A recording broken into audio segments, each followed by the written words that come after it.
Amen, merci beaucoup. La gloire est pour Dieu toujours. Si je suis ici, c'est vraiment par la grâce de Dieu et c'est un honneur de pouvoir être parmi vous et de lui servir et de pouvoir être un canal aujourd'hui pour pouvoir apporter la parole. Alors je voudrais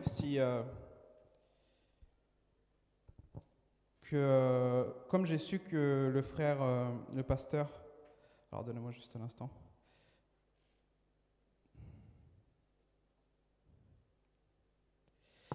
Comme j'ai su que le pasteur Joachim n'a pas pu être aujourd'hui, je voudrais bien qu'on puisse prier pour lui. Qu'est-ce que ça vous dit ou pas?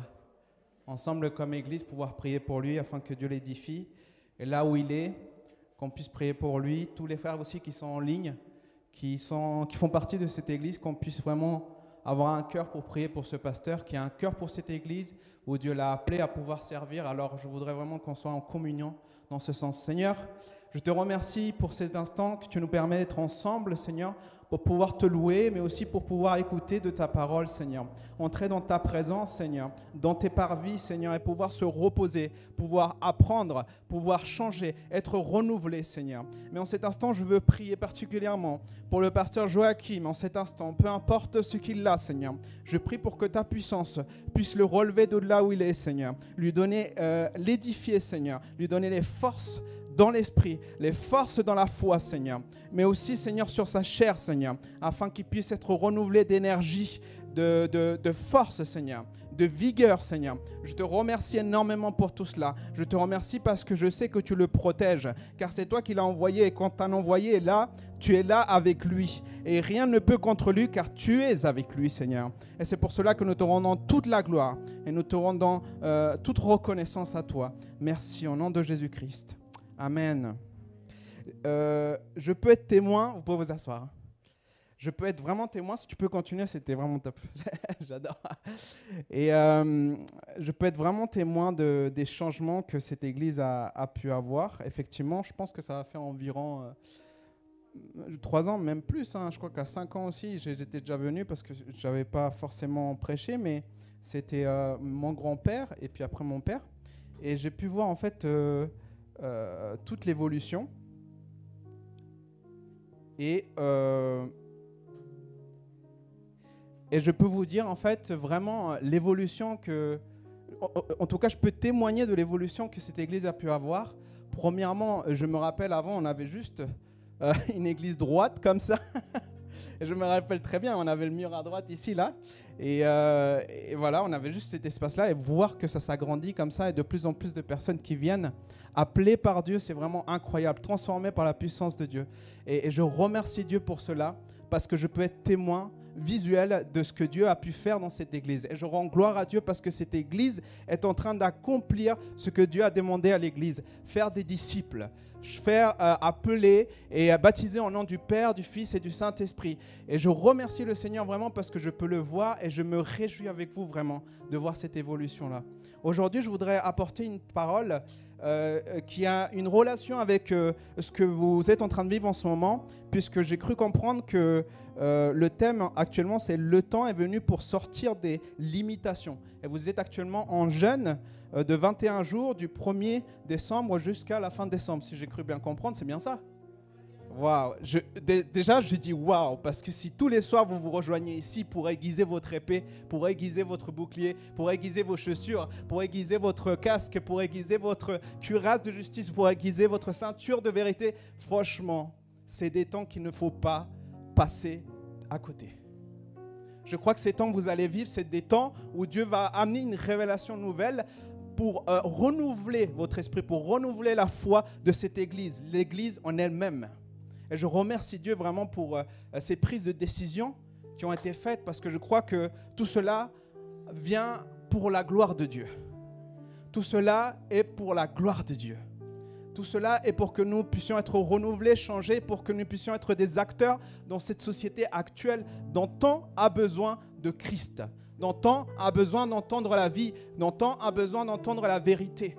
Et si nous-mêmes, nous ne travaillons pas nos outils en tant que chrétiens, rappelez-vous, l'apôtre Paul a dit, munissez-vous de votre armure chrétienne, casque du salut, cuirasse de la justice, ceinture de la vérité, chaussures du zèle, bouclier de la foi, et l'épée de la parole, afin d'affronter l'ennemi.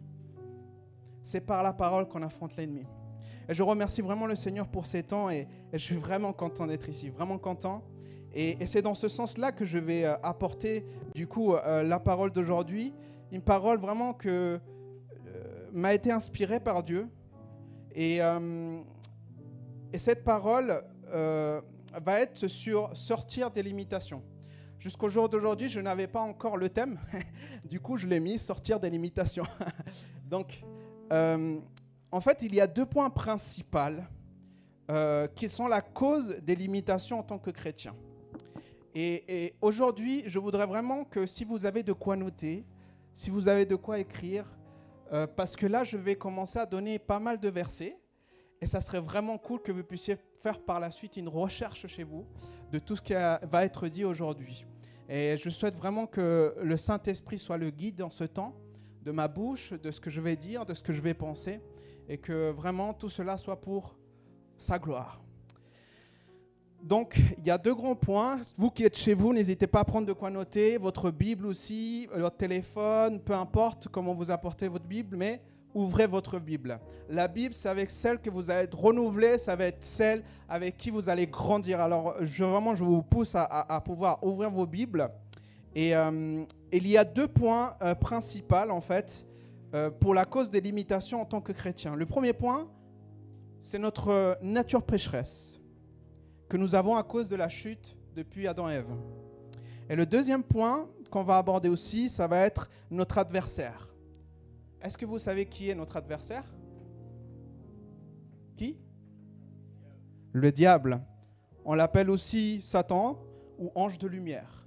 Donc ça va être le deuxième point qu'on va aller voir. Et c'est en fait ces 2 grands points principaux qui nous empêchent en fait de sortir des limitations que nous avons. Et je voudrais vraiment faire un zoom en arrière pour comprendre le pourquoi. Et sûrement, en fait, pendant cette période de décembre, le pasteur va logiquement, ou les intervenants vont forcément vous amener dans le détail, dans le terrain, comment se forger, comment s'armer, comment sortir des limitations. Mais moi, je voudrais vraiment amener un dézoom, en fait. Je voudrais amener de la hauteur sur tout cela pour comprendre pourquoi on en arrive là d'abord, en fait. Il faut avoir conscience que ces 2 sujets, il faut avoir conscience, en fait, comprendre ces 2 sujets pour justement continuer notre marche avec Jésus-Christ. Notre nature pécheresse, pour comprendre notre nature pécheresse, il faut remonter au début. Notre nature pécheresse, pour ceux qui ne le savent pas, vient de la chute d'Adam et Ève dans Genèse. Et c'est pour ça que je vous invite d'ouvrir vos Bibles et d'aller dans Genèse 3 du verset 8 à 9. Alors, nous allons aborder la nature pécheresse et je voudrais vous parler de la conséquence du péché. Cette conséquence du péché a été tellement grave qu'il nous a amené à un brisement de relations.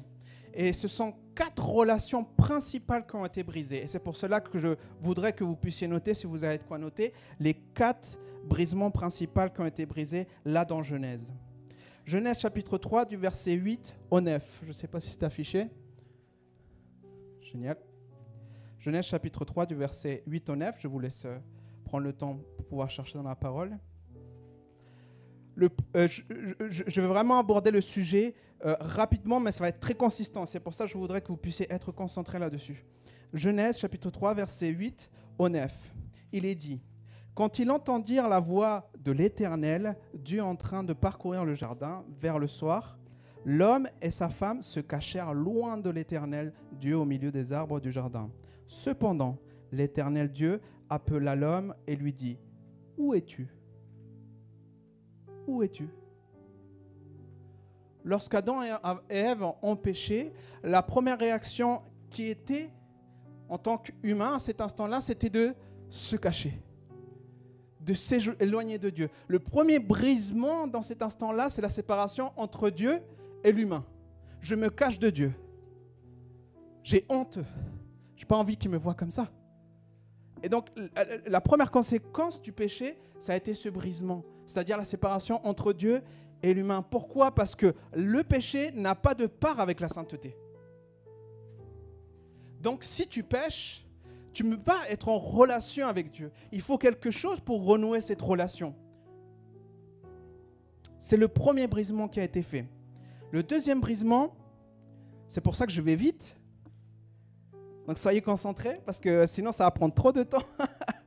Franchement, ça mérite vraiment plus de temps, mais je voudrais vraiment être rapide, afin que vous compreniez vraiment tout le global.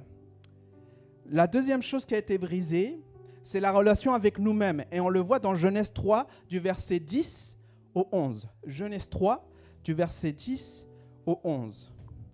Ça va être le deuxième brisement qui a été fait dans notre relation, c'est la relation avec nous-mêmes. Nous voir qui nous sommes, notre identité. Il dit dans Genèse chapitre 3, verset 10 au 11, il répondit, « J'ai entendu ta voix dans le jardin et j'ai eu peur parce que j'étais nu. Alors je me suis caché. » L'Éternel lui dit, « Qui t'a révélé que tu étais nu? Est-ce que tu as mangé du fruit de l'arbre dont je t'avais interdit de manger? » Il se sentit nu. Il n'avait plus cette identité en tant qu'enfant de Dieu dans cet instant-là. Il s'est senti nu. Il s'est senti déraciné de l'identité qui lui a été donnée dans cet instant-là. C'était le deuxième brisement qui venait en conséquence du péché. Le péché est grave. Le péché nous amène à des brisements forts. D'abord avec notre Créateur, après avec nous-mêmes. De qui nous sommes. Pourquoi je suis ici. On va aller au troisième brisement. C'est le brisement de la relation de notre semblable. Et là, vous allez rigoler. Parce que tout le monde le sait. Même aujourd'hui, on le vit encore. Genèse, chapitre 3, du verset 12 au 13. Genèse, chapitre 3, du verset 12 au 16. On va passer au troisième brisement. La relation avec notre semblable. Avec notre prochain. Il est dit, l'homme répondit, c'est la femme que tu as mise à mes côtés qui m'a donné de ce fruit et je n'ai mangé. L'Éternel Dieu dit à la femme, pourquoi as-tu fait cela? Et la femme, elle répond, le serpent m'a trompé et je n'ai mangé. En gros, l'homme se dédouane en disant, ah, c'est la femme. Et la femme fait la même chose parce qu'elle va se dédouaner. Exactement la même chose. Ah, c'est pas moi, c'est le serpent.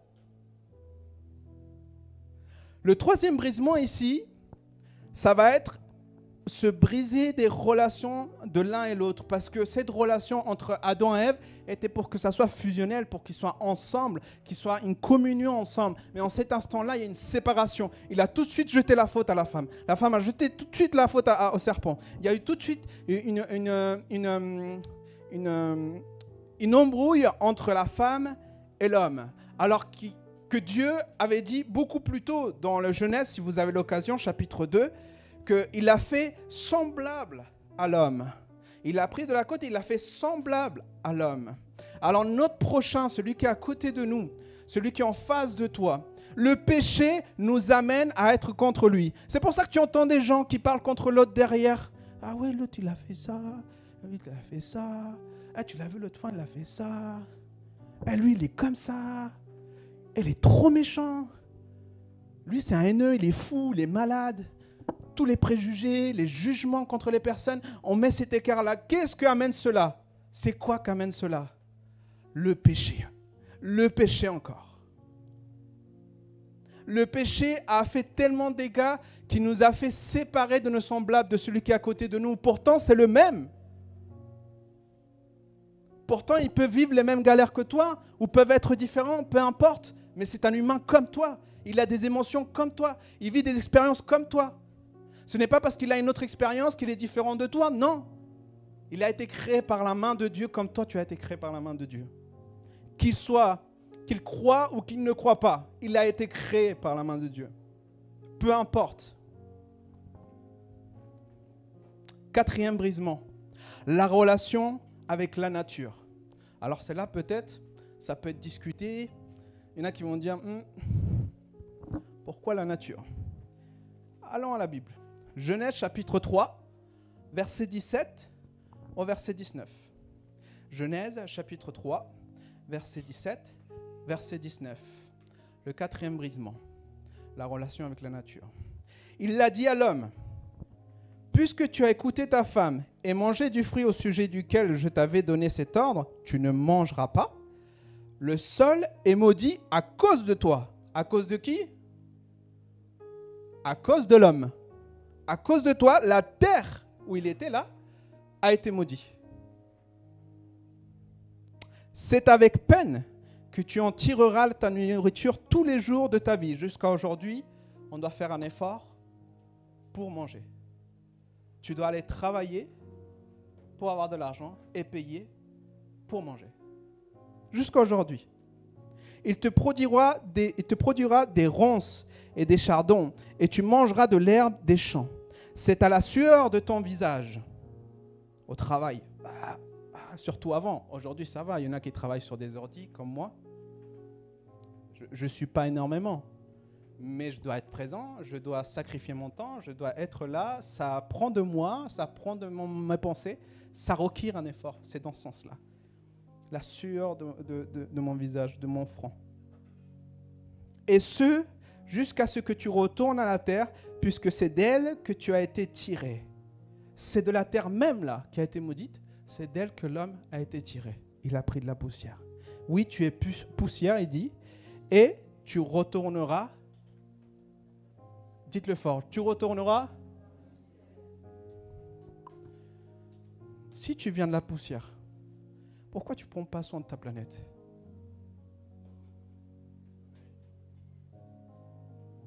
Tu viens de là.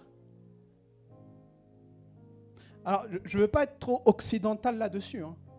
Mais vous savez, moi j'étais Reaper. Vous savez ce que c'est Reaper? Le nom, il est hyper stylé quand même, hein. Reaper. Mais vous allez rigoler, c'est quoi? Un Reaper, c'est un gars qui a un manche comme ça et qui a un petit métal. Et au bout, il y a une pince. Alors moi, j'ai juste à pincer pour ramasser les poubelles, pour ramasser les débris, pour ramasser les mégots qu'on en fume là. Il y a tellement de gens qui jettent ça en plus. Pendant, je crois, 6 mois ou 1 an, dans la ville de Les Ulis, juste à côté, j'avais fait ça. Et non, je crois que c'était 3 mois. Et hop, je prenais.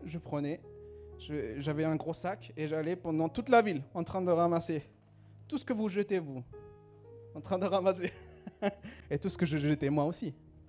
Il n'y a que en faisant ça que j'ai pris conscience combien il était important que je prenne soin de ma planète. Parce que j'ai dû ramasser moi-même ce que j'avais jeté. Et j'ai dû ramasser ce que les autres jetaient. Alors j'ai pris cette conscience-là. Je me suis dit, c'est vrai quand même. Il y a des gens qui travaillent. On ne se rend pas compte. Mais si la ville elle est belle comme elle est, vous savez, s'il n'y a pas des boueurs, s'il n'y a pas de reapers, là, s'il n'y a pas des gens qui nettoient la ville, votre ville, elle ne ressemble plus à rien. Elle ne sert plus à rien. Donc, une petite pensée pour les gens qui travaillent dans ce domaine-là, que Dieu vous édifie, que Dieu vous bénisse là où vous êtes. Mais juste pour prendre conscience que la planète, ce n'est pas n'importe quoi. C'est la planète qui t'apporte à manger. C'est les animaux qui te portent à manger. Il faut avoir une conscience de ça. C'est vraiment important. Et ça va être le 4e brisement. Donc, résumons. Le premier brisement qu'il y a eu, c'était avec la relation avec Dieu. Deuxième relation qui a été rompue, la relation avec nous-mêmes. La troisième relation qui a été rompue, c'est laquelle? Celle avec mon prochain, mon semblable.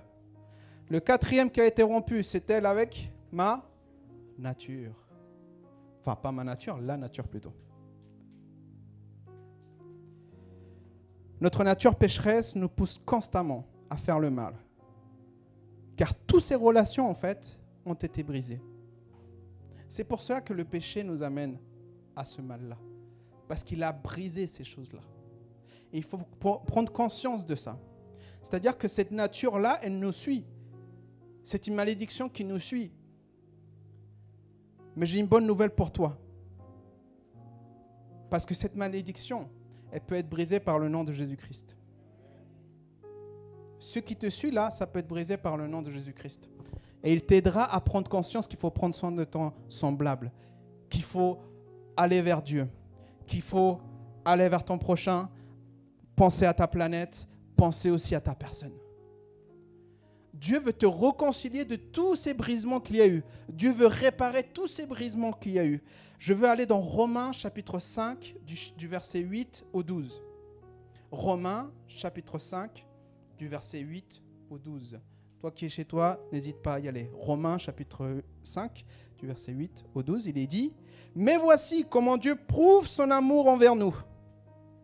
Alors que nous étions encore des pécheurs, est-ce qui a causé le péché du coup? Christ est mort pour nous. Puisque nous sommes maintenant considérés comme justes grâce à son sang, puisque nous n'étions pas justes avant, nous étions pécheurs. Comme nous sommes considérés comme justes, grâce à son sang, c'est-à-dire là sur la croix où Jésus a été crucifié, nous serons à bien plus forte raison sauvés par lui de la colère de Dieu. Car oui, ce qui est juste, c'est que celui qui a commis un crime paye sa peine. La peine du péché, savez-vous c'est quoi? C'est la mort. Peu importe ton péché, qu'il soit petit ou grand comme toi tu l'appelles, c'est un péché. Et le prix de ce péché, c'est la mort. Si nous n'avons pas Jésus-Christ, si nous n'acceptons pas Jésus-Christ, si nous ne suivons pas ce que Jésus-Christ nous apprend, nous ne pouvons pas être pardonnés. Nous avons cette justice sur nous. Il n'y a que Jésus-Christ qui ôte cette sentence. Et c'est en croyant en lui que nous sommes libérés et que nous pouvons être réconciliés avec notre Père. Nous pouvons être réconciliés avec notre prochain. Nous pouvons être réconciliés avec nous-mêmes. Nous pouvons être réconciliés avec la nature même. Comprenez-vous ça? Les effets sont ponctuels et ont été faits. Mais aujourd'hui, on doit continuer dans une pensée renouvelée par le Christ. Renouvelée par le Christ. Nous devons marcher par l'Esprit dans ce sens. Par ce qui nous a libérés. Ça, c'était le premier point. Le premier point était le péché, notre nature pécheresse. Ça, c'était le premier point qui a été, du coup, abordé. On va aborder le deuxième point pour lequel on n'arrive pas à sortir des limitations en tant que chrétien, en fait. Le deuxième point, c'est notre adversaire. Il faut prendre conscience que dès qu'on prend la décision de suivre Dieu, et même avant, le diable fait en sorte que tu ne le connaisses pas. Le diable fait en sorte que tu puisses te nourrir de toi-même et non pas de ce qui vient de toute connaissance, c'est-à-dire Dieu. Un jour ou un autre, même si tu marches par tes propres voies, tu vas t'affronter à ta propre faiblesse parce que tu n'es qu'homme. Il n'y a que Dieu qui peut amener de la vie dans cet humain qui est perdu. L'adversaire, celui qu'on appelle le diable, c'est un ange qui fut chassé du royaume de Dieu pour sa désobéissance. Il se rébella et prit une partie des anges avec lui en plus. Depuis, il répand sa rage envers Dieu, pas en l'attaquant directement, en attaquant sa création. Vous savez pourquoi? Parce que le diable, il n'a pas d'autorité sur Dieu.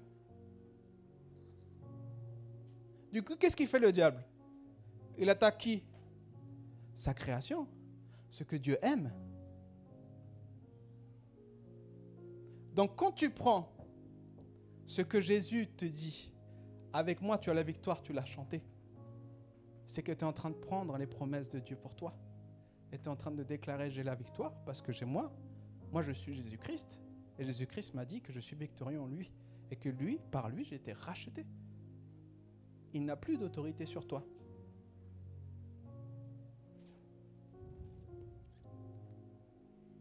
Dans la Bible, on parle de lui comme un accusateur, comme le père du mensonge. Et c'est important de comprendre à qui nous avons affaire afin d'être prêts les jours où nous faisons face à ces activités qui sont contre sa création. Ça vous donne du discernement. Ça vous permet de comprendre pourquoi il se passe tout ça. Parce que le diable est jaloux, il voudrait avoir sa gloire, mais il ne peut pas. Son temps est compté. Et aujourd'hui, le diable fait en sorte que beaucoup de personnes meurent sans le connaître. Nous, notre mission en tant qu'Église, c'est d'aller et crier au cœur des gens. Pas forcément dans les rues, mais surtout dans les cœurs des gens. Qu'il y a un Jésus qui existe et qu'il t'aime et qui veut te racheter. Mais d'abord, comprends que tu as besoin de lui.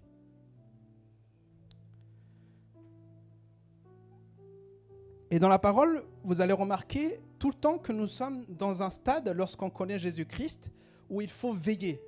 Vous savez, la parole, il dit, veillez constamment. Priez ensemble.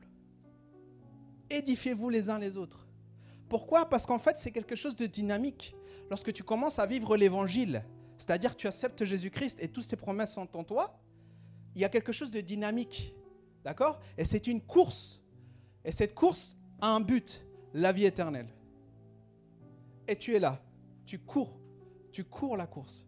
Tu es déjà victorieux. Tu sais quand Jésus-Christ est victorieux, mais tu es en course. Tu es toujours en course. Si tu dors chez toi, si tu ne prends pas le temps de dire à ta chair, Eric, prends un temps pour prier. Eric, prends la Bible, prends la parole, lis un petit peu.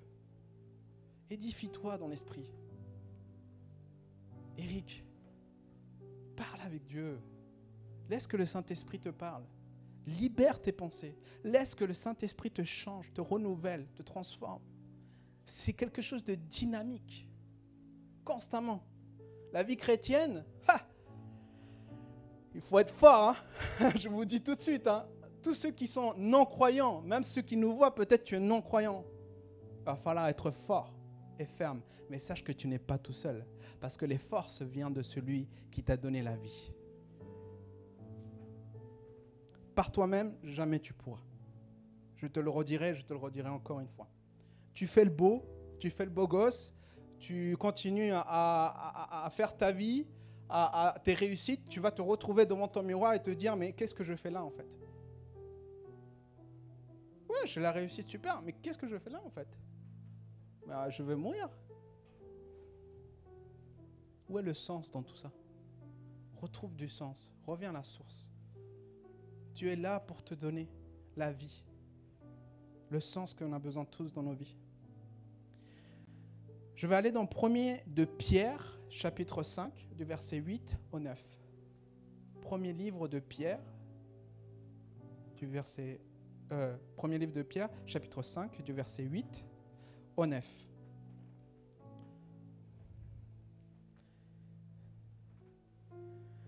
Je lis. Soyez sobres, restez vigilants. Vous voyez, il y a une dynamique. Restez vigilants. Votre adversaire, le diable, rôde comme un lion rugissant.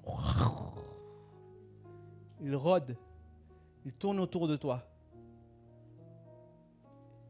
Il attend que tu fléchisses. Il attend que tu fléchisses. Cherchant qui dévorer, il est dit. Résistez-lui avec une foi inébranlable, il est écrit. Sachant que les mêmes souffrances sont imposées à vos frères et sœurs dans le monde. Dans ce temps-là, les frères et sœurs dans le monde, c'était ceux qui étaient châtiés, qui étaient violentés à cause qu'ils proclamaient Jésus-Christ. C'est les souffrances qui ont été imposées à ses frères et sœurs. C'est de ça il parle. Le deuxième livre de Corinthiens, chapitre 2, du verset 10 au 11. Deuxième livre de Corinthiens, chapitre 2, du verset 10 au 11. C'est une lettre dirigée à l'église de Corinthe. Et il est dit, « Il ne faut pas ignorer les intentions de celui-ci. Or, à qui vous pardonnez, je pardonne aussi. Et si j'ai pardonné quelque chose à quelqu'un, je l'ai fait à cause de vous. En présence de qui ? De Christ. » afin de ne pas laisser à Satan l'avantage sur qui? Sur Dieu ou sur nous? Sur nous. Car nous n'ignorons pas qui? Nous n'ignorons pas les intentions du diable. Te dire que le diable n'existe pas, tu cours un grand danger. Il ne faut pas le sous-estimer. Justement, tu as besoin de Dieu, du discernement, pour voir avec tes yeux les attaques de l'ennemi. Le menteur, l'accusateur. Je voudrais finir sur cela, pour ce point-là. Et je voudrais vous montrer comment ce que le diable opère dans sa globalité. Et on va aller sur Jean, chapitre 10, verset 10. Jean, chapitre 10, verset 10. Je vous ai dit, il y avait beaucoup de versets, il faut noter, il y a beaucoup de choses. Mais ça nous permet de comprendre toute la globalité, le pourquoi on est ici, pourquoi on est ici, travailler en fait. Jean, chapitre 10, verset 10. Vous êtes bon là-bas? Je lis. Le voleur ne vient que pour voler, égorger et détruire. Moi, je suis venu afin que les brebis aient la vie et qu'elle l'ait en abondance. C'est Jésus-Christ qui parle à cet instant-là. On a 3 mots qui définissent ce voleur. Lequel? Le premier? Voler. C'est un voleur. Le deuxième, c'est lequel? Égorgeur. On peut mettre l'équivalence de tuer. Parce qu'égorger quelqu'un, c'est tuer quelqu'un, littéralement. Mais avec la haine, quoi, en plus. Il n'y a pas juste tuer, tu égorges, tu as la haine en plus. Et le troisième point, c'est détruire. Et on va définir ces mots-là. Qu'est-ce que ça veut dire, en fait, voler, égorger, détruire? Pourquoi on vient établir 3 mots différents? On aurait pu le définir dans un seul, le mal, puis c'est tout. Non. Il y a 3 choses, parce que là, il y a un discernement à voir. C'est volontaire de Jésus à cet instant-là, quand il parle de ça.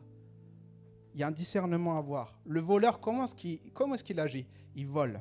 Tu sais qu'est-ce qu'il vient voler? Il vient voler les promesses que Dieu t'a faites. Il vient voler que tu es enfant de Dieu. Il vient te voler que tu as été racheté par lui. Il vient te voler les promesses que Dieu t'a faites et t'a dit qu'il sera là jusqu'à la fin des temps pour toi. Il vient te voler toutes ces choses que Jésus-Christ a promis sur ta vie. C'est l'intention du diable. Venir et te voler ses promesses dans tes pensées. Les faire oublier. Comment? Le divertissement. Comment? Les amusements. La fête. Je ne suis ni contre la fête, ni contre l'amusement, parce que la fête a été créée par Dieu. L'amusement, c'est quelque chose dont on a besoin en tant qu'humain. Mais là, je parle littéralement du côté extrême de ces choses-là. C'est-à-dire passer beaucoup trop de temps là-dedans. Mettre l'intention sur ces choses au lieu de mettre l'intention sur Dieu. Je pars dans ce sens-là, en fait.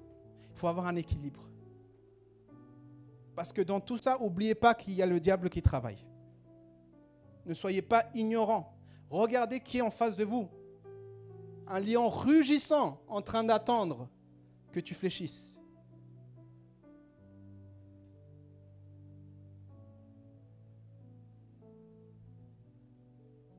Deuxième point, sur l'identité du diable, sur l'identité de ce voleur.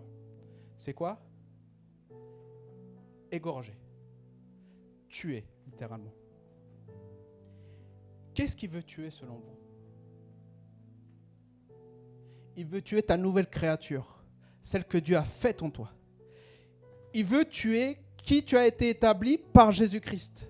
Par Jésus-Christ, tu as été établi ambassadeur du Christ ici sur terre. Il veut tuer ta nouvelle identité en Christ, celle que lorsqu'on était dans le jardin de l'Éden, on avait brisé. Le qui nous sommes, c'est ce qu'il veut tuer. La nouvelle créature, la connaissance de qui tu es. Je suis qui en Christ? Je suis une nouvelle personne. Ce qui était passé est passé. Aujourd'hui, je suis à travers Jésus-Christ. Et c'est ce à travers de Jésus-Christ je suis que l'ennemi veut tuer. Et si tu ne veilles pas à ton appel, si tu ne veilles pas à ce que Dieu t'a appelé, quand je dis appel, je ne dis pas de ministère, je parle d'un appel en tant qu'enfant de Dieu, littéralement. En tant qu'enfant de Dieu, tout simplement.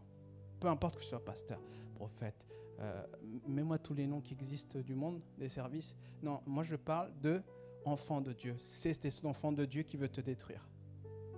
Je dirais même plus. S'il arrive à détruire l'enfant de Dieu, que tu es derrière le prophète, que tu es derrière le pasteur, c'est que tu n'as pas veillé à garder l'enfant de Dieu qui est en toi. D'abord, tu es un enfant de Dieu et ensuite tu sers. Connais d'abord ton identité. C'est hyper important. Et le troisième point qui définit le voleur, ça va être le mot détruire. Détruire quoi? Selon vous, qu'est-ce qu'il veut détruire, ce voleur? Ce qu'il veut détruire, c'est les fondements de la foi. Destruction veut dire qu'il y a quelque chose qui a été construit. Il n'y a pas de destruction s'il n'y a pas de construction. Vous comprenez? Donc, qu'est-ce qu'il veut le diable contre ses brebis, contre ceux qui suivent Jésus-Christ? Détruire sa foi. Détruire et les mettre en doute. Il veut te déstabiliser. Quand tu détruis un mur, ça déstabilise tous tes fondements. Pour produire en fait au final du découragement, voire même l'abandon de la foi. Voilà les 3 mots. Voler, égorger, équivalent de tuer, et détruire. J'espère que vous avez bien noté et que vous puissiez méditer ça. Parce que c'est comme ça qu'on identifie le diable. C'est comme ça qu'on commence à identifier quelles sont les flèches du diable. Ce n'est pas à votre tête. Non, vous savez qui c'est. Il y a une intention derrière. Et je voudrais ouvrir mon cœur à vous. Ça fait combien de minutes déjà que je prêche? Environ 20? Non. Derrière, elle a dit, non, ça fait plus, hein. Oh. Moi, je suis là, je commence à... Bon, on n'a pas vu le temps. Bon, j'ai encore le temps, encore un petit peu. 45. Aïe, je suis en retard. Pasteur, tu me pardonneras. Mais c'est parce que ça me passionne trop. Je voudrais ouvrir mon cœur à vous. Je ne peux pas partir de cette prêche sans vous avoir dit que j'ai vécu des choses moi aussi en tant que chrétien. Vous savez, moi, j'ai été transformé par Jésus-Christ à l'âge de 16 ans. J'ai eu ma rencontre personnelle avec lui dans ma chambre, à seul. Oui, j'étais dans une famille chrétienne, mais jamais je n'avais rencontré la gloire telle que je l'avais rencontrée dans cette chambre-là. Et c'est là que ma vie a basculé. Parce que j'ai décidé de donner ma volonté à Dieu et que la volonté de Dieu se fasse en moi. C'était une simple prière d'1 minute que j'ai fait. Mais vous savez, j'étais tellement désemparé par la situation que j'avais. D'abord, mes parents n'étaient pas contents par mes études. J'étais au collège à ce moment-là. Parce que j'avais des mauvaises notes. Et vous savez, la culture un peu latine, Dieu merci, il a guéri un peu cet aspect-là dans ma famille. Mais la culture latine, c'est... Tu fais honte à la famille. Je pense que ça arrive aussi un peu chez les Africains ou autres. Tu fais honte à la famille. Et vous savez, c'est des poids qui commencent à vous rajouter inconsciemment. C'est des poids que les parents commencent à ajouter. Et en plus, j'avais des problèmes avec mes amis. Moi, ces amis-là, je les aimais tellement parce qu'en fait, eux, ils venaient du quartier comme moi. Et moi, j'ai vécu la galère de venir ici en France. J'avais 7 ans, 8 ans, en 2001, et je suis arrivé en primaire et j'ai dû rentrer en CE2 au lieu d'aller en CM1 pour apprendre le français. Et vous savez qu'à chaque fin comment ça s'appelle, de cours, à la fin du cours, on avait 1 heure, ça s'appelle le clin, où on allait tous les étrangers apprendre le français. Et je me suis habitué avec ces amis-là. Mais vous savez, c'est ces amis-là, quand au collège, ils commençaient à être mauvais, en fait. Donc du coup, comme c'était mes amis, moi aussi, là où tu es, c'est ce que tu deviens. Donc moi aussi, je commençais à être mauvais. Et pourtant, j'allais à la réunion tous les vendredis. Et pourtant, j'allais toutes les réunions le mardi de prière. Enfin, mercredi de prière. Les réunions du lundi des hommes. Les hommes. Alors que j'avais 15 ans, 14 ans, j'étais là. Mais mes parents me disaient, il faut craindre Dieu. Tu viens à l'église. Apprends la crainte de l'Éternel. Apprends. Et vous savez, même dans les circonstances les plus difficiles avec mes amis où il fallait faire des choix, taper quelqu'un ou ne pas le taper, être mauvais à quelqu'un ou n'être pas mauvais, faire du mensonge ou ne pas le faire, c'est des décisions que moi j'ai dû prendre. Il ne faut pas vous dire, l'autre m'a entraîné. Non, l'autre t'a entraîné, oui, mais c'est toi qui as décidé de mentir. C'est toi qui as décidé de taper. C'est ce qui s'est passé à l'Éden. Ils vont dire, non, c'est la faute du diable. Il est venu, on est devenu méchant. Non. Toi, tu as décidé de l'écouter alors que Dieu t'avait dit, ne touche pas à cet arbre. Ça m'est arrivé. Ma nature pécheresse était là, malgré que j'allais à l'église. Mais pourquoi? Parce que je n'avais pas vécu le renouvellement de mon esprit. La nouvelle nature, celle qui existe en Jésus-Christ. Alors, comme tout semblait mauvais à cet instant-là, parce que je n'avais plus, je m'entendais mal du coup avec mes potes à ce moment-là, ça allait mal avec mes parents. Et là, tu sais, à 16 ans, tu commences les questions un peu philosophiques. Tu te dis, mais en fait, ça sert à quoi d'étudier, d'aller travailler, trouver une épouse, t'es content, une petite baraque, une voiture, t'es content, une famille. Et tout ça, à la fin, pour mourir.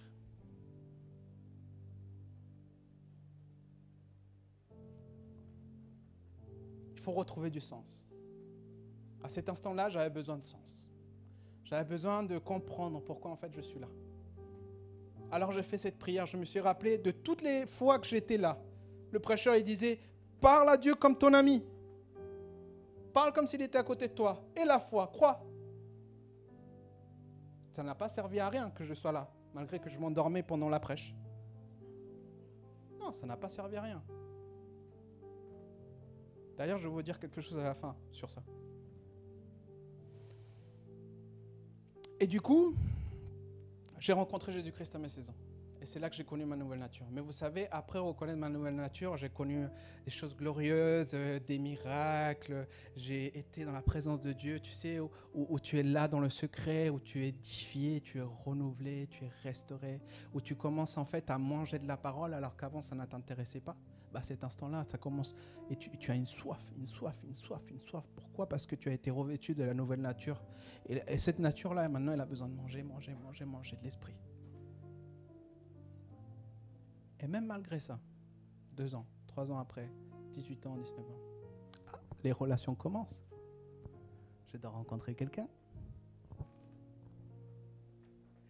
Et moi, j'étais quelqu'un de plutôt loup solitaire, mais j'avais aucun souci à être avec les gens, j'étais très décontracté, sûrement parce que ça vient de famille.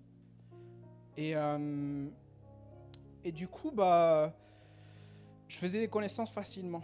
Je parlais facilement de Dieu avec les gens et tout ça. Jusqu'au moment où j'ai commencé à avoir un besoin, voilà, en tant que jeune, de pouvoir être rentré en relation. Le problème, c'est que je suis rentré dans une relation où je me suis même pas préparé et j'ai même pas mis la bonne intention. La bonne intention, c'est quoi? C'est qu'est-ce qu'on fait avec Dieu dans cette relation? Avant de l'entamer, qu'est-ce que je fais? Quel est le but de cette relation? C'est pour glorifier Dieu que je rentre dans cette relation? Ou c'est juste pour glorifier mon corps? Pour lui donner les besoins qu'il a besoin, mon corps? Je ne m'étais pas posé ces questions-là. J'ai laissé que mon corps me dirige un petit peu. Et vous savez, ce n'est pas la faute de la fille, non, parce que moi aussi j'ai commencé à la gérer, elle commence à me gérer. On va parler en tant que jeune, je me permets, parce qu'il y a la plupart de jeunes, apparemment il y a des jeunes ici. On m'a dit, tout à l'heure j'ai entendu. On gérait mutuellement. Ok, on s'en gérait. Mais vous savez, tout ce que j'avais acquis dans le secret avec Dieu, tout ce que j'avais compris dans les choses de Dieu, je commençais à m'affronter à une situation où soit j'allais prendre la décision de continuer avec ma chair et donc du coup me retrouver à être dans la fornication, c'est-à-dire dans une relation sexuelle hors du mariage, ou soit je décidais de suivre Dieu. Le cœur de l'homme, regardez comme il est vicieux. Même après avoir connu Jésus-Christ, je vous le dis moi, la chair elle est encore là. Pourquoi ? Parce que je n'avais pas ce discernement-là que je suis en train de vous parler. Je ne savais pas à qui j'avais affaire devant moi, le diable. Je sais juste que Jésus m'avait libéré et que j'étais victorieux en lui, mais je ne savais pas qui était lui. Je m'en foutais, lui. Je me disais, de toute façon, on est victorieux. C'est gagné. Non, le combat, il est là. Il est là jusqu'à notre mort. Ou jusqu'à Jésus revienne. Et donc, du coup, oui, je suis tombé. Je suis tombé. Et vous savez, c'était amer. On m'a donné un plat, et je l'ai vu, c'était amer. L'expérience était amère. J'ai eu mal dans mon cœur. Mais un mal tellement profond. Parce que je me disais, mais comment toi qui as connu la gloire de Dieu, comment toi qui t'a révélé des choses, que tu as compris, qui t'a réveillé, comment tu peux laisser ça comme ça ? Des fondements que Dieu a faits pour moi, pour mon bien. Dans cet instant-là, j'étais tellement dans la pensée de l'humain, à réfléchir qu'est-ce que ma chair désirait au lieu de ce que Dieu désirait. Et ça m'a fait mal, parce que ça a touché à la relation de mon Père céleste, la relation avec Christ. Et ça m'a fait mal. L'ennemi là-dessus m'avait littéralement détruit. Il avait détruit un mur. Et mes fondements ont commencé à douter. J'ai commencé à dire, mais Eric, qui tu es maintenant ? Le diable, il était là comme un lion rugissant. Hein ? T'es pas l'enfant de Dieu ? Tu n'es pas celui qui était racheté par Dieu, soi-disant ? Regarde-toi. Mais vous savez, Dieu est lent à la colère. Dieu est miséricordieux. Dieu est un Dieu d'opportunité. Et je peux te le dire aujourd'hui et affirmer que Dieu, de là où j'étais, il m'a donné sa main et il m'a relevé.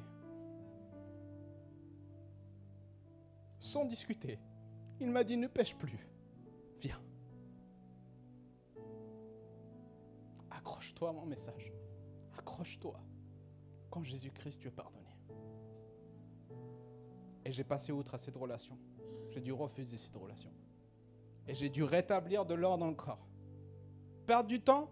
Non, pas vraiment. Parce que dans cette expérience, tu apprends des choses. Tu apprends que tu as besoin de la grâce. Et vous savez, dans le moment où j'étais converti, je voyais trop les gens spirituellement. Je me disais, ah mon frère, toi tu as besoin de changer. Non, maintenant que moi j'étais tombé, je disais, mon frère, tu as besoin de l'amour de Dieu.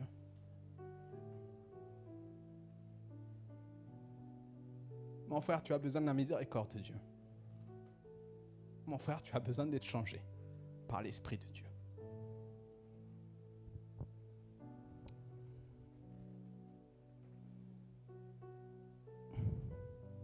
Et si je vous partage ça, c'est parce que beaucoup de fois, les personnes qui se retrouvent ici,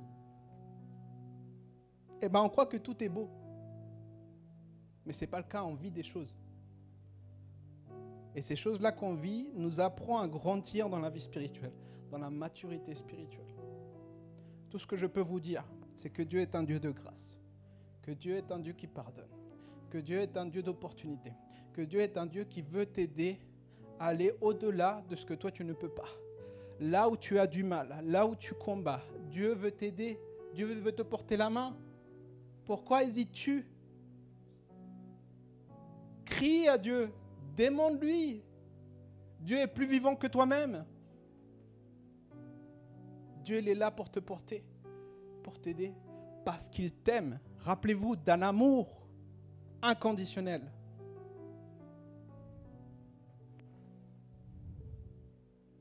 Je voudrais terminer dans le même verset qu'on a lu.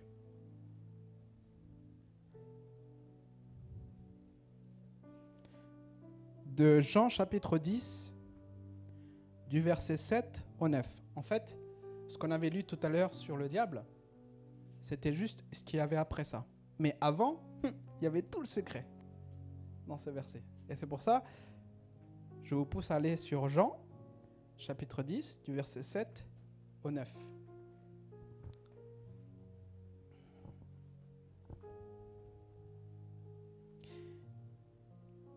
Et il dit ceci.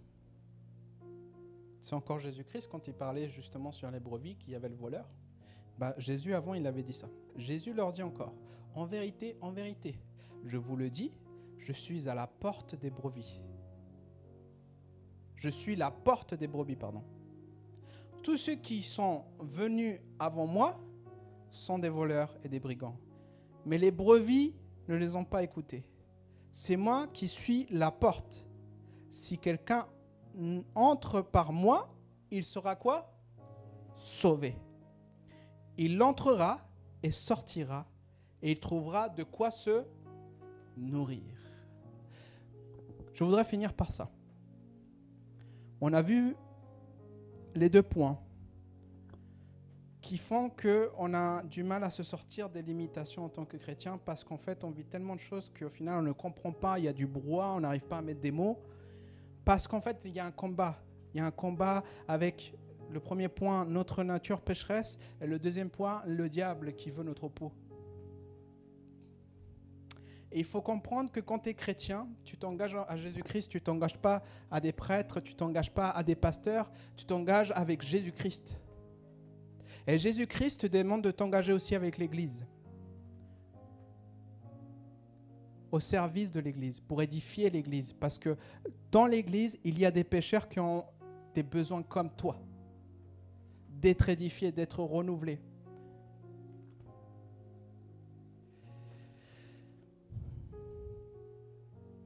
Et je voulais finir avec ça. Quand on dit être chrétien,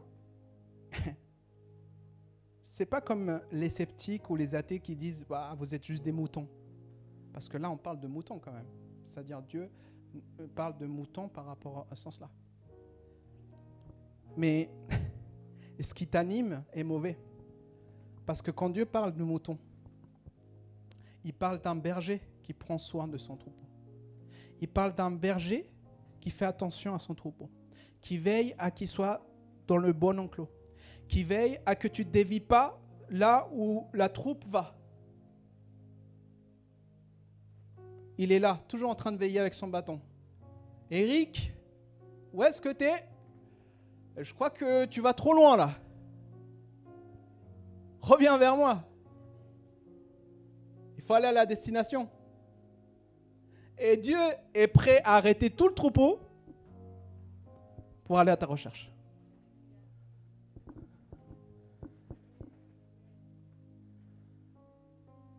Jean 3,16. Dieu a tant aimé le monde qu'il a donné son Fils unique, afin que quiconque croit ait la vie éternelle. Dieu cherche ces personnes-là. Dieu cherche la brebis qui est égarée. Où est-ce qu'elle est la brebis égarée? Il ne l'abandonne pas. Tant qu'il ne l'a pas trouvée, il remplit avec son troupeau.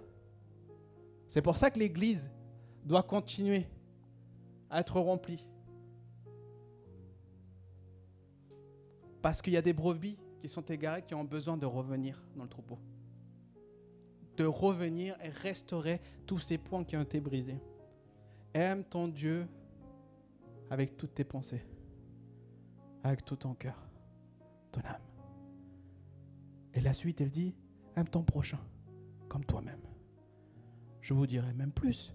Jésus-Christ a dit que toutes les lois que vous pouvez énumérer sont résumées sur ces deux-là. Aimer Jésus, aimer Dieu au-dessus de tout et aimer son prochain. Parce que si tu n'aimes pas ton prochain, Dieu ne peut pas t'aimer, tout simplement. Parce que tu es le semblable. Mais des gens ont besoin de s'aimer d'abord pour aimer l'autre, parce qu'ils se sentent détruits. Et tout ça, ce sont des processus. Je ne voudrais pas rentrer en détail. Mais je voudrais vous laisser avec ça. Vous n'êtes pas juste des moutons. Vous êtes un troupeau. Nous sommes un troupeau qui est gardé par le roi des rois. Celui qui veut garder ce troupeau pour la gloire de Dieu. Celui qui veut garder ce troupeau afin que nous soyons ensemble rassemblés et non pas divisés. Que nous soyons là dans le troupeau ensemble à s'édifier, à se chauffer les uns les autres. Mes frères, s'il vous plaît, n'entrez pas dans le jeu de l'ennemi.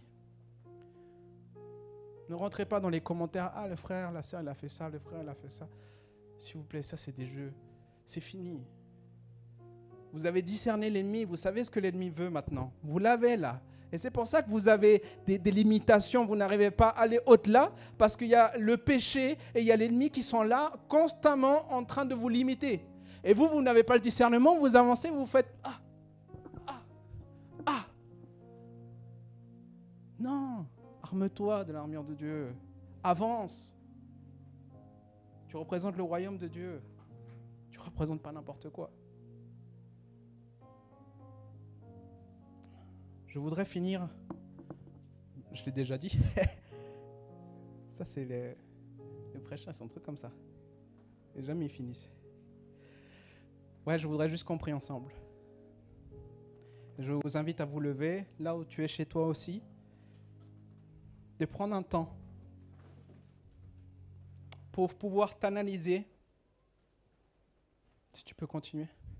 Pour pouvoir t'analyser, pour pouvoir prendre du temps avec Dieu à cet instant. Un temps solennel.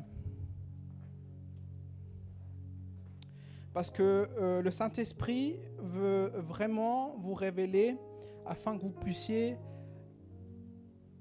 aller outre de ces limitations. Et vous avez besoin, nous avons besoin de discernement. Nous avons besoin de comprendre. Nous avons besoin de nous voir. Il y a des gens qui ne s'acceptent pas parce qu'ils ont vécu des choses qui leur ont fait mal dans l'enfance. Je veux te dire que Jésus est là pour te guérir de toute blessure que tu as pu vivre. N'ignore pas ce que tu as vécu. Prends-le. C'est dur, mais prends-le et mets-le dans les mains de Dieu. Et rentre dans le repos de Dieu. Rentre dans le shalom de Dieu. Rentre dans ta destinée. Rentre. Saint-Esprit, je te prie en cet instant que tu viennes, Seigneur, rendre sensible chaque âme qui écoute cette prêche à ton esprit, sensible à ce que tu as à nous dire. Nous voulons, Seigneur, aller au-delà, car tu as promis que tu es avec nous et que tu nous renouvelles constamment. On est dans un métanoïa constant de transformation dans notre pensée. Et Seigneur, nous voulons prendre cet instant afin que Saint-Esprit, tu nous parles. Tu nous parles dans notre intérieur. Seigneur, qu'est-ce qui ne va pas? Seigneur, qu'est-ce qu'il faut que je remette en ordre? Seigneur, c'est vrai en fait. Maintenant, je vois pourquoi je suis limité. Maintenant, je vois pourquoi... Parce qu'il y a l'ennemi qui va contre moi. Parce qu'il y a ta chair qui est là. Mais je te rappelle que tu as été revêtu par la nouvelle naissance en Jésus-Christ. Et c'est celle qui te permet d'affronter ces choses-là à travers et l'aide et le guide du Saint-Esprit. Alors là où tu es, proclame de ta bouche, Seigneur Jésus, accompagne-moi, guide-moi, édifie-moi, j'ouvre mes pensées afin que tu viennes les renouveler. Amène-moi à cet homme nouveau.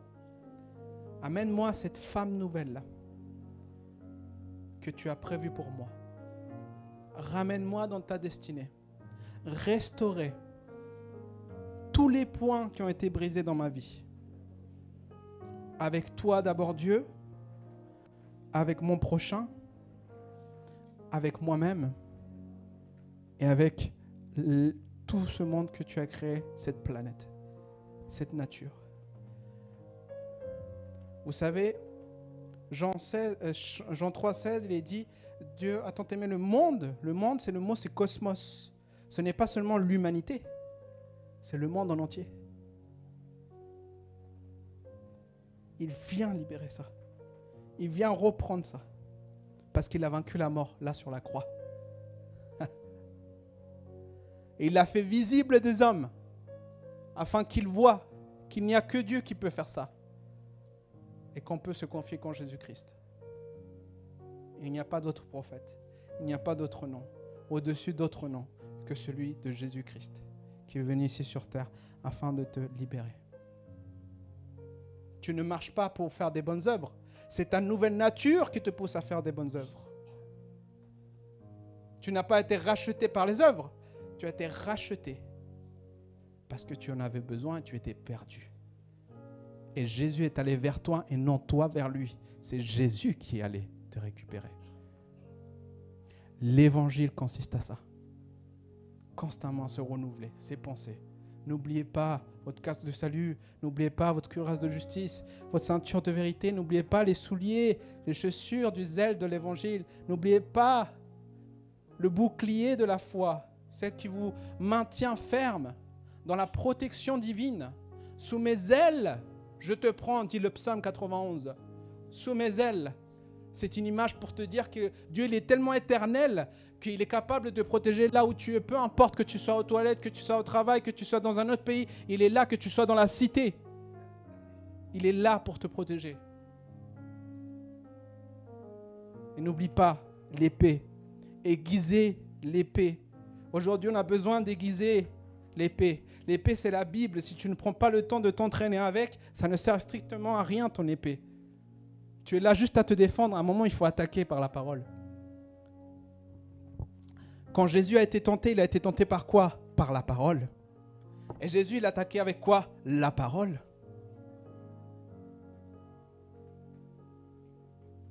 Aiguisez, aiguisez.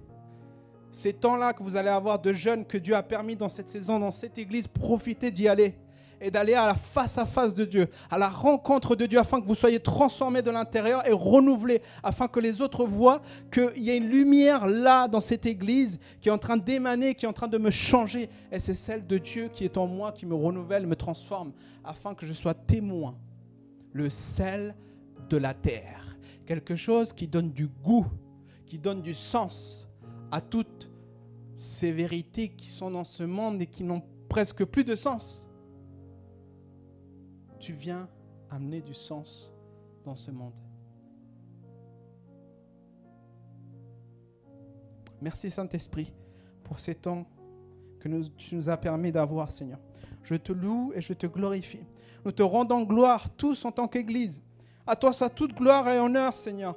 Permets-nous d'être cette Église glorieuse dont parle ta parole. Permets-nous, Seigneur, d'être une Église conquérante. Permets-nous d'être une Église qui peut faire face au monde et qui peut montrer sa face parce que nous venons du roi des rois. Oh Père, et on désire constamment en tant qu'Église ta venue. On sait que tu reviens bientôt, Seigneur. Prépare-nous, Seigneur. Prépare-nous à ces noces. Continue à transformer les jeunes d'aujourd'hui. Je sais qu'il y a des appels dans cette Église, dans les jeunes. Je sais que les jeunes sont en train de vivre des choses et si tu n'es pas en train de vivre, Saint-Esprit, je te demande que tu puisses aller dans ces vies, les transformer, les changer telles que tu l'as fait comme moi, Seigneur. Dans leur vie personnelle, les chambouler. Tout ancien qui a été depuis longtemps dans cette église et qui ne voit pas d'avancement, que maintenant la vue lui soit révélée de l'Esprit. Au nom de Jésus-Christ. Afin qu'il voie les œuvres du diable et puisse, avec ta parole, aller et lutter et avancer. Peu importe ton âge, l'évangile t'appelle à courir. Peu importe ton âge, l'évangile t'appelle à courir.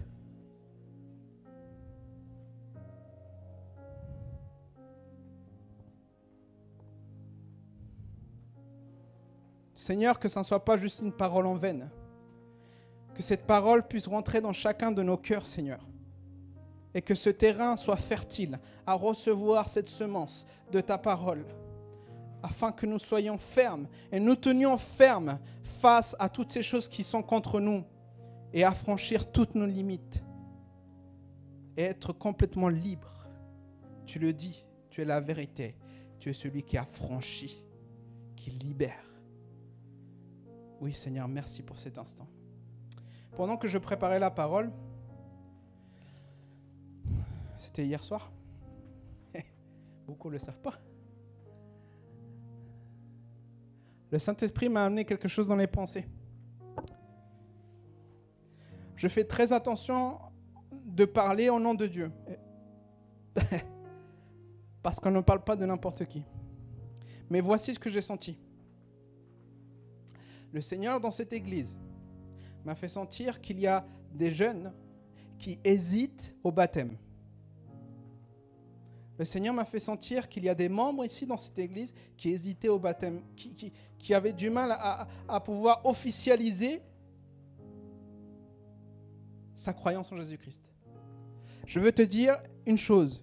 Il y a des pensées qui viennent en toi et te disent « Oui, mais tu n'es pas prêt pour être baptisé. Tu n'es pas encore prêt. Regarde où tu es. Tu ne peux pas représenter Christ comme tu es. » Ce n'est pas toi qui va faire les changements. C'est le Saint-Esprit qui va œuvrer en toi qui va faire le changement. Le baptême, ce n'est que pour officialiser ton alliance avec Dieu.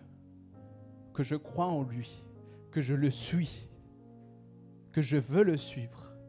Le reste, le chemin, c'est Dieu qui le fait. Si tu as peur du baptême, n'aie pas peur. Le baptême, c'est le début de ton aventure. C'est le début de ton aventure. Je ne sais pas ce qu'on enseigne ici par rapport au baptême, et je ne veux pas que ça soit en contre de la doctrine qui soit ici à l'église, mais je vous le dis, le baptême, ce n'est que le début de votre aventure chrétienne. C'est un moyen d'officialiser, de se dire, Seigneur, je veux m'engager avec toi. Officialiser, à la vue de tous, en présentiel, mais aussi à la vue de la vue spirituelle. Parce que l'ennemi, il va voir, ah, lui, il s'est baptisé. Je vais éviter de le toucher. Parce que tu appartiens à Christ à ce moment-là. Crie ton appartenance, c'est très important. Et le baptême, c'est un moyen de pouvoir officialiser. Donc, j'ai vraiment reçu cette parole. N'aie pas peur de te baptiser, ce n'est que le début de ton aventure. Si tu as du mal contre des péchés qui te drainent encore, baptise-toi parce que le Saint-Esprit va t'aider dans cette démarche pour te casser les chaînes de ces péchés qui sont en toi. Dieu est assez puissant pour le faire. Personne n'est comme lui. Alors vraiment, je vous encourage. Persévérez. Persévérons tous et je m'inclus dedans. Et n'hésitez pas, si tu as des questions, même à la fin du culte, tu veux venir vers moi, tu me dis, écoute Eric, ça m'a parlé au niveau du baptême. Moi, avec plaisir, je t'embrasse et je prie pour que tu sois édifié, renouvelé dans cette démarche que tu vas faire. Merci à vous tous. Et je laisse la suite du culte. Que le Seigneur soit glorifié. Amen.